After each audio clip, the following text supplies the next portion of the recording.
কিন্তু দুঃখজনক হলেও সত্য, আজকে কিছু আহলে হাদিস যুবকের আবির্ভাব হয়েছে, কিছু দায়ীর আবির্ভাব হয়েছে, যারা আহলুল হাদিসদের যুগ যুগ ধরে অবলম্বন করে আসা এই সম্মান, এই মর্যাদা, এই গৌরব আমরা একটা সময় বুক খুলে বলতাম, বা এখনো বলতে পারি। এখনো আলহামদুলিল্লাহ ওই পর্যন্ত পরিবেশ যায়নি। আমরা বুক খুলে কি বলতাম, যে তোমরা আমাদের যত মসজিদই ভাঙ্গো, তোমরা যদি আমাদের মসজিদে সালাত আদায় করতে আসো আমরা বাধা দিব না। এটা আমাদের দাবি ছিল, গৌরবের দাবি। কিন্তু আমরা এখন একদল এমন দায়ীর আবির্ভাব ঘটেছে, একদল এমন যুবকের আবির্ভাব ঘটেছে, যারা আহলুল হাদিসদের যুগ যুগ ধরে লালন করে আসা অহংকার, এই গৌরব, পজিটিভ ওয়েতে দাওয়াতি কাজের এই থিওরিটিকে ধূলিসাৎ করে দিয়ে নেগেটিভ ওয়েতে উগ্র পন্থায় আক্রমণাত্মক গালিগালাজ ভাষায় স্টেজের বাইরে আক্রমণাত্মক ভঙ্গিতে গালিগালাজ দিয়ে দাওয়াতি কাজ করে আহলুল হাদিসদের যুগ যুগ থেকে লালন করে আসা সম্মানকে নষ্ট করে দিচ্ছে। সুতরাং এটার থেকে সাবধান থাকতে হবে, এটার থেকে বেঁচে থাকতে হবে। আপনাকে আপনার প্রতিপক্ষ আপনার উপর অপবাদ চাপাবে, আপনার প্রতিপক্ষ আপনার দাওয়াতি কাজে বাধা দিবে, আপনার প্রতিপক্ষ আপনার মসজিদে বাধা দিবে, আপনার জালসা সম্মেলনে বাধা দিবে। তারপরেও আপনাকে ধৈর্য ধারণ করে পজিটিভ পন্থাতে দাওয়াতি কাজ করতে হবে। দাঁতে দাঁত কামড়ে থেকে এর মধ্যে আল্লাহ বরকত দিবে ইনশাআল্লাহ। আর যখনই আপনি কারো বাধায়, কারো উস্কানিতে পা দিয়ে মাথা গরম করবেন, তখন যুগ যুগ ধরে লালন করে আসা আমাদের সম্মান তো যাবেই। এই দেশে দাওয়াতি কাজ করার পরিবেশ নষ্ট হয়ে যাবে, এই দেশে দাওয়াতের অপমৃত্যু ঘটবে। অন্যরা উগ্র হচ্ছে, অন্যরা সন্ত্রাসী পন্থা অবলম্বন করছে, করুক। অন্যরা গালিগালাজ দিচ্ছে, দিক। আমি কি জন্য গালিগালাজ দিব? আমি কি জন্য দাওয়াতি ক্ষেত্রে উগ্র পন্থা অবলম্বন করব? এটা কুশ্চিনকালও কোনো আহলে হাদিস দায়ী, কোনো আহলে হাদিস যুবকের বৈশিষ্ট্য হতে পারে না। শুধু তাই নয়, একজন মানুষের এই বৈশিষ্ট্য হতে পারে না, মানুষের। কেননা দাওয়াতি কাজের কিছু এটিকেট, কিছু ম্যানার, কিছু শিষ্টাচার, কিছু বৈশিষ্ট্য, কিছু আদব আখলাক আছে। আমাদের যুবক সমাজগুলো সে আদব আখলাক গুলো ভুলে যাচ্ছে, শিষ্টাচার গুলো ভুলে যাচ্ছে। আমরা আকীদা শিখেছি, আমরা মানহাজ শিখেছি, আমরা হুকুম আহকাম শিখেছি, কিন্তু আমরা সবচেয়ে দুর্বল আছি আমাদের আচরণ। পারস্পরিক দিনী ভাইদের সাথে কি ভ্রাতৃত্ব বজায় রাখতে হবে, কি ভাষায় কথা বলতে হবে, কি ধরনের ব্যবহার করতে হবে। ইসলাম আগা গোড়া একটা সামাজিক ধর্ম। একটা জিনিস মনে রাখবেন, ইসলাম টপ টু বটম একটা সামাজিক ধর্ম। একটা সমাজে কি ধরনের কৃষ্টি কালচার হতে পারে, একটা সমাজে কি ধরনের অভ্যাস হতে পারে, একটা সমাজের মানুষের কি ধরনের চাল চরিত্র হতে পারে, তার প্রত্যেকটা বিষয় সূক্ষ্ম থেকে সূক্ষ্ম ইসলামের দিক নির্দেশনা আছে। ইসলাম আপনাকে সালামের আদেশ দিয়েছে, এটা একটা সামাজিক কাজ। কাউকে সালাম দেওয়া কি কাজ বলেন তো? সামাজিক কাজ। তার সাথে আপনার সামাজিক ভ্রাতৃত্ববোধ বাড়বে। এক মুসলমানের উপর আরেক মুসলমানের হক দিয়েছে, 6টা হক। অসুস্থ হলে দেখতে যেতে হবে, হক। দাওয়াত দিলে গ্রহণ করতে হবে, হাঁচি দিলে উত্তর দিতে হবে, দেখা হলে সালাম দিতে হবে, রাস্তা বন্ধ করা যাবে না, রাস্তা তৈরি করে দিতে হবে। প্রত্যেকটা হুকুম আহকামের ক্ষেত্রে ইসলাম সামাজিকতাকে সবচেয়ে টপ লেভেলের প্রায়োরিটি দিয়েছে। যখন প্রতিবেশীর অধিকারের কথা ইসলাম বলেছে, তখন গণেনি যে প্রতিবেশী হিন্দু না মুসলিম, প্রতিবেশী হানাফি না আহলে হাদিস, দেওবন্দি না বেরেলভি, এটা বহু পরের কথা। প্রতিবেশী হিন্দু না মুসলিম এটাও গণনা করেনি ইসলাম।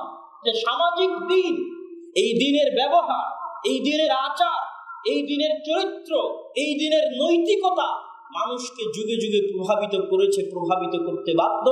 রাসূল সাল্লাল্লাহু আলাইহি ওয়াসাল্লামের যুগে কোরআন ছিল, হাদিস ছিল। আজকেও কোরআন আছে, হাদিস আছে, কিন্তু ওই যুগে মানুষ যেভাবে দাওয়াত গ্রহণ করেছে দলে দলে, আজকে মানুষ দলে দলে দাওয়াত গ্রহণ করে না। কি জন্য দলে দলে দাওয়াত গ্রহণ করে না? আজকে এমন কোন মুসলমান পাওয়া যায় না যেই মুসলমানের চরিত্র, যেই মুসলমানের ব্যবহার, যেই মুসলমানের নীতি নৈতিকতা দেখে মানুষ প্রভাবিত হবে। এইরকম পার্সোনালিটি সম্পন্ন, এরকম ব্যক্তিত্ব সম্পন্ন, এরকম ভারাত্মওয়ালা, এরকম আত্মমর্যাদাবান, এরকম আত্মসম্মান বোধ সম্পন্ন মুসলমানদের অভাব প্রচুর, প্রচুর পরিমাণে অভাব। অথচ সাহাবায়ে কেরাম যখন দাওয়াতি কাজ করেছে, তাবেঈনে ইলাম যখন দাওয়াতি কাজ করেছে, তখন মানুষ 90% ক্ষেত্রে তাদের আচার ব্যবহার, ব্যক্তিত্ব, ভারাত্ম, আত্মমর্যাদাবোধ, আত্মসম্মানবোধ থেকে আকৃষ্ট হয়ে দ্বীনের পথে এসেছে। রাসূল সাল্লাল্লাহু আলাইহি ওয়াসাল্লাম যখন হেরা গুহা থেকে খাদিজা রাদিয়াল্লাহু তাআলা আনহার নিকটে গেলেন, তখন তিনি বলছেন, জাম্মিলুনি জাম্মিলুনি জাম্মিলুনি, খাদিজা তুমি আমাকে চাদর দাও, চাদর দিয়ে আমার গা জড়িয়ে দাও। রাসূল সাল্লাল্লাহু আলাইহি ওয়াসাল্লাম বললেন, লাকাদ খাশিতু আলা নাফসি, আমি আমার জীবনের ভয় করছি, আমার জীবন মৃত্যুর হুমকির আশঙ্কা করছি। তখন খাদিজা রাদিয়াল্লাহু তাআলা আনহা বললেন, কাল্লা লা ইউখজিকাল্লাহু আবাদা, কখনো নহে, অসম্ভব, আল্লাহ সুবহানাহু ওয়া তাআলা আপনার ক্ষতি করতে পারেন না, ক্ষতি করবেন না। এই কথা বলে খাদিজা রাদিয়াল্লাহু তাআলা আনহা কারণ পেশ করতে লাগলেন, কি কি কারণে আল্লাহ আপনার ক্ষতি করবেন না। এই কারণ বলতে গিয়ে খাদিজা রাদিয়াল্লাহু তাআলা আনহা বলতে পারতেন যে আপনি হীরা গুহায় বসে আল্লাহর ইবাদত করেন, আল্লাহ আপনার ক্ষতি করবেন না, এ কথা তিনি বলেননি। খাদিজা রাদিয়াল্লাহু তাআলা আনহা বলতে পারতেন, এই জাহিলিয়াতের অন্ধকারের যুগে যেখানে 80-90% মানুষ মদ্যপায়ী, আপনি কোনোদিন জাহিলি যুগে মদ পান করেননি, আল্লাহ আপনাকে ধ্বংস করতে পারেন না। এই জেনা ব্যভিচারের যুগে, জাহিলিয়াতের অন্ধকারের যুগে আপনি কোনোদিন জেনা ব্যভিচারে লিপ্ত হননি, আল্লাহ আপনাকে ধ্বংস করতে পারেন না। এই যুদ্ধ বিগ্রহের যুগে আপনি হিলফুল ফুজুল গঠন করে মানুষের মাঝে শান্তি নিরাপত্তার ব্যবস্থা করেছেন, আল্লাহ আপনাকে ধ্বংস করতে পারেন না। এগুলো একটা কথাও খাদিজা রাদিয়াল্লাহু তাআলা আনহা না বলে কি বলতে লাগলেন? খাদিজা রাদিয়াল্লাহু তাআলা আনহা বলতে লাগলেন যে আপনি এই এই এই এই করেন। কি করেন? তাকরিজ যায়েফ, মেহমান আসলে মেহমানদারি করান, মেহমানের মূল্যায়ন, মেহমানের সম্মান। আজকের যুগের কঠিনতম পরীক্ষাগুলোর একটা পরীক্ষা, আর এই পরীক্ষাকে আরো কঠিন বানিয়ে দিয়েছে আমাদের বাড়ির বউয়েরা। বর্তমান যুগের বউয়েরা মেহমানদারির পরীক্ষাকে সবচেয়ে কঠিন বানিয়ে দিয়েছে। বহু হাদিস পাবেন, এমনও হাদিস পাবেন যে হাদিস দেখে চোখে পানি আসতে বাধ্য। শুধু মেহমানদারির মূল্যায়নে আল্লাহ সুবহানাহু ওয়া তাআলা হেসে উঠেছেন। লম্বা হাদিস, বহুদিন আপনাদের শ্রদ্ধেয় উস্তাদ শেখ আব্দুর রাজ্জাক বিন ইউসুফের মুখে আপনারা ওই হাদিস শুনেছেন, শুনলে চোখে পানি আসতে বাধ্য। কিভাবে স্বামী স্ত্রী একজন মেহমানকে মূল্যায়ন করার চেষ্টা করেছে। আল্লাহ রাসূলের বৈশিষ্ট্য বলতে গিয়ে খাদিজা রাদিয়াল্লাহু তাআলা আনহা বলেন, তাকরিজ যায়েফ, মেহমান আসলে আপনি মেহমানদারি করান।